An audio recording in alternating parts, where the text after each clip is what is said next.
Alléluia, que Dieu nous bénisse, que la grâce de Dieu repose sur nos vies. Bien-aimés, posons-nous cette question ce matin. Quelle doit être la véritable joie du chrétien? Alléluia. Est-ce avoir beaucoup d'argent? Est-ce le mariage? Est-ce le voyage? Bien-aimés, est-ce même avoir tous les dons, chasser les démons? Alors écoutez ce que Jésus dit. Il dit, réjouissez-vous de ce que vos noms soient écrits dans le livre de vie. Alors qu'est-ce que doit faire notre joie en tant que chrétien? Alléluia. Qu'est-ce que réellement doit faire notre joie? Luc chapitre 10, le verset 17 à 20. Bien-aimés, écoutons cette parole et tournons nos regards vers le royaume de Dieu.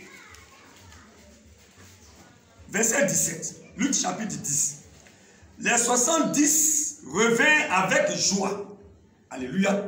Les 70 revinrent avec joie, disant, Seigneur, les démons même nous sont soumis en ton nom. Verset 18, Jésus leur dit, je voyais Satan tomber du ciel comme un éclair.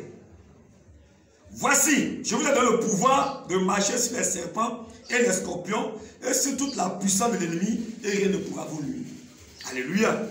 Cependant, écoutez bien, le Seigneur parle et après dit, cependant, ça veut dire ce qui est essentiel, ce qui est important, ce que vous devez retenir.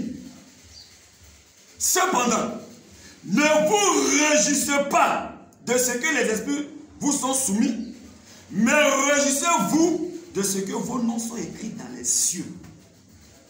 Alléluia.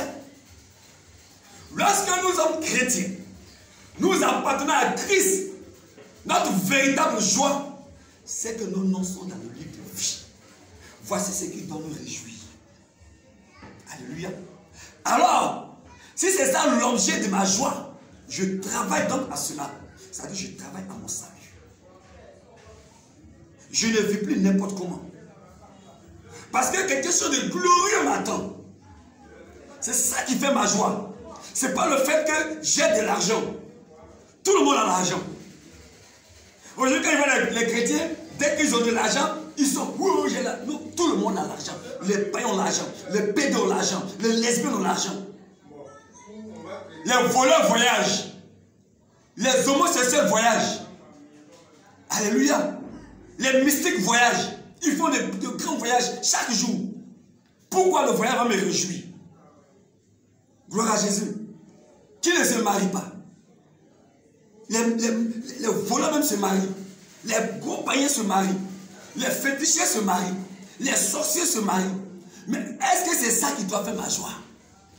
Ma joie en tant que disciple de Christ, ma joie en tant que chrétien, en tant qu'enfant de Dieu, c'est que mon nom là, c'est écrit dans le livre de vie. Voici ce qui fait ma joie. Alléluia. Écoutons Daniel 12, le verset 1. En ce temps-là, se lèvera Michael, le grand chef, le défenseur des enfants de ton peuple. Et ce sera une époque de détresse telle qu'il n'y en a point eu de semblable depuis que les nations existent jusqu'à cette époque. En ce temps-là, ceux de ton peuple qui seront trouvés inscrits dans le livre seront sauvés. Alléluia. Ceux de ton peuple qui seront trouvés dans le livre seront sauvés. Chrétien, qu'est-ce qui te réjouit? Alléluia. Est-ce parce que tu t'es marié? C'est ça qui te réjouit? Ça fait partie de la joie. Mais il dit la véritable joie du chrétien, c'est que ton nom est écrit dans le livre. Comprenez ça aujourd'hui et marchez dans cet esprit, afin de ne point se décourager, quels que soient les événements, quelles que soient les circonstances, quelles que soient les situations. Parce que les chrétiens se découragent facilement. Parce qu'ils n'ont pas telle chose, ils n'ont pas telle chose. Ils sont déjà découragés. Mais si tu sais que ta véritable joie, c'est comme ton nom est écrit dans le livre de vie, bien-aimé, qu'est-ce qui peut te décourager? Alléluia.